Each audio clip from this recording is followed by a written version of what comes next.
வணக்கம். நான் தான் உங்கள் திருமதி மங்களா கிருஷ்ணன் என்கிற மங்களா பாட்டி பேசுகிறேன்.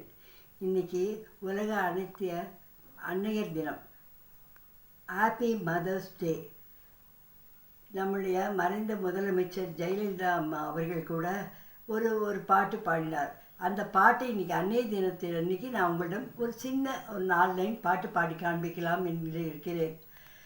அம்மா என்றால் அன்பு, அப்பா என்றால் அறிவு, ஆசான் என்றால் கல்வி, அவரே உலகின் தெய்வம். அம்மா என்றால் அன்பு, அப்பா என்றால் அறிவு, ஆசான் என்றால் அறிவு, அவரே உலகின் தெய்வம். 10 திங்கள் மடி சுமப்பாள், பிள்ளை பெற்றபின் தன்பலி மறப்பாள். 10 திங்கள் மடி சுமப்பாள், பிள்ளை பெற்றவுடன் பலி மறப்பாள். அப்படிப்பட்ட பெருமை வாய்ந்தது இந்த அன்னையர் தினம். ஆகவே எல்லா அன்னையர்களுக்கும் என்னுடைய நெஞ்சார வாழ்த்துக்கள்.